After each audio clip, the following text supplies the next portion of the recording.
welcome to my channel. Hope you all doing great. Today I am going to share with you a recipe which goes well with parathas, rice, even biryani. And if you are a chapati lover, rice lover just like me, then you must try this. It's super healthy and super yummy as well. And that is one and only Indian famous recipe Daal Bhaji. So let's get into the recipe of this.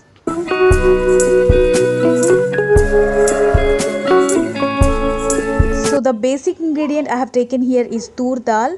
आप चाहो तो extra चना दाल भी इसके साथ थोड़ा सा add कर सकते हैं. इसे मैंने अच्छे से 2-3 बार वॉश कर लिया और पानी में सोक करके रख दिया फॉर अराउंड 10 मिनट्स. अब जो वेजीज हमें कटिंग के लिए चाहिए वो है मीडियम साइज़ के 2 टोमेटोज़, 1 प्याज और 3 ग्रीन चिल्लीज़. ग्रीन चिल्लीज़ आप ज़्यादा भी ना लें, टेस्ट ख़राब हो सकता है. और ये भाजी मैंने ले रखी है, ये वेजिटेबल हर्ब बोल के आती है, दुबई में मिलती है, तो वो मैंने ली है. ये कौन सी है, गोंगूरा, चुड़ी की भाजी कौन सी है मुझे नहीं मालूम, लेकिन ये वेजिटेबल हर्ब है. आप कोई भी भाजी यूज़ कर सकते हैं. और ये जो वेजीज है इसे प्रॉपरली वॉश कर ले अच्छे से और कट कर ले. और ग्रीन चिल्ली को आपको इस तरह से स्लिट करना है बीच से, तभी उसका टेस्ट फ्लेवर जो है अच्छे से फैलेगा दाल में. तो ये जो दाल है हम कुकर में बनाने वाले हैं. आप चाहो तो नॉर्मल भी बना सकते हैं, लेकिन थोड़ा ज़्यादा टाइम आपको रखना पड़ेगा.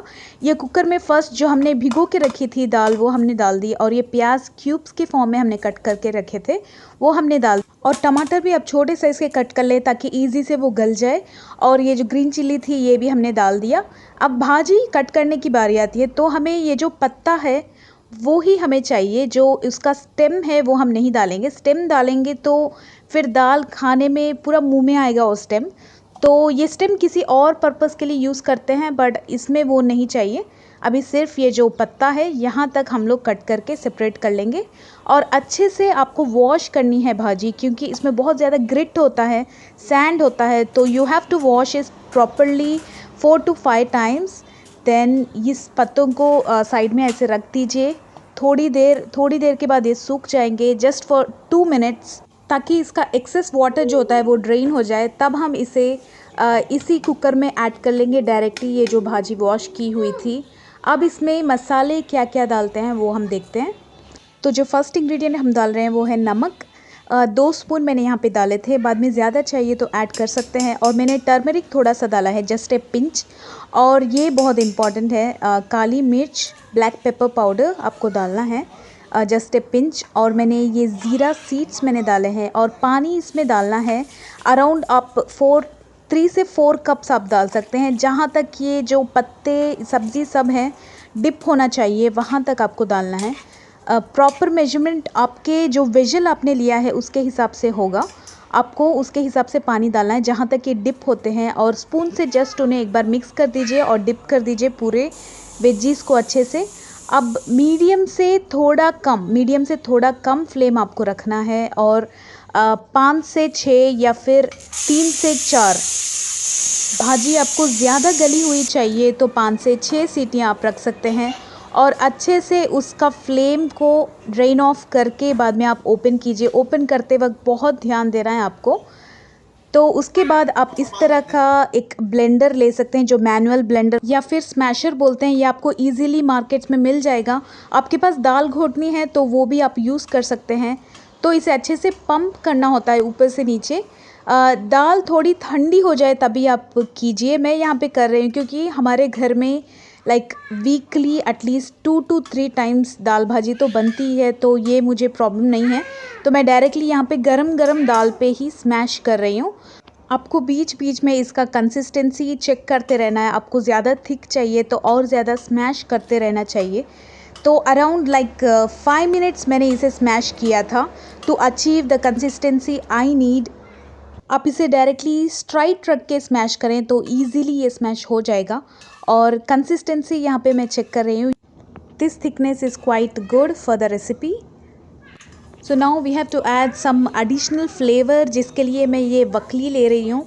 और गार्लिक मैंने लिए हैं 3 से 4 गार्लिक आप ले सकते हैं. और इसे अच्छे से स्मैश कर दीजिए. इसमें डायरेक्टली आप गार्लिक ऐड करेंगे तो उतना टेस्ट नहीं आएगा फ्लेवर.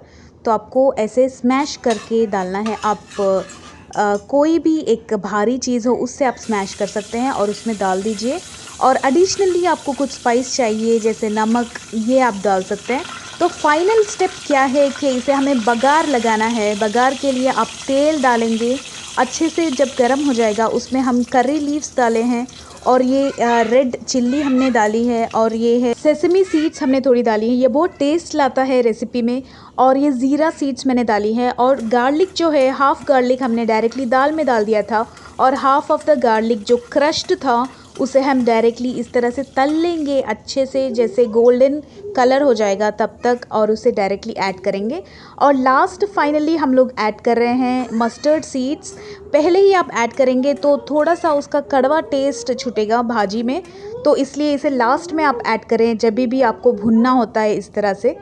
तब ये अच्छे से, अभी कलर चेंज हो गया है तो मैंने डायरेक्टली उसमें जो दाल थी कुकर में वो डायरेक्टली इसमें मैंने ऐड कर दी पूरी की पूरी। अब इसे अच्छे से मिक्स कर दें ताकि जो बघार है वो अच्छे से पूरे दाल भाजी में फैल जाए। और इसे टेस्ट करके देख ले, नमक ज़्यादा कम है तो आप कर सकते हैं, एडजस्ट कर सकते हैं। और इसमें finally half a cup of water आपको ऐड करना है क्योंकि हमें 10 मिनट्स तक बॉईल करना है इस दाल को अराउंड लो से मीडियम फ्लेम के बीच में। मुझे यहाँ मिर्च थोड़ा कम लगा तो मैंने मिर्च थोड़ी सी ऐड कर दी है। अभी जैसे मैंने बोला आपको कि लो से मीडियम फ्लेम के बीच में आपको रखना है और 10 मिनट्स इसको पकाना है। एकदम परफेक्टली थिक मज़ेदार दाल रेडी हो जाएगी। आप इसे पराठे के साथ खा सकते हैं, राइस के साथ खा सकते हैं। राइस के साथ खा रहे हैं तो आई सजेस्ट कि गरम गरम एक फ्राई एग के साथ आप खाइए, बहुत मज़ा आ जाएगा। Do give this A try, especially bachelors, this is for you. So I hope you enjoyed this video. Don't forget to like and subscribe. I'll see you next video. Until then, take care. Bye bye.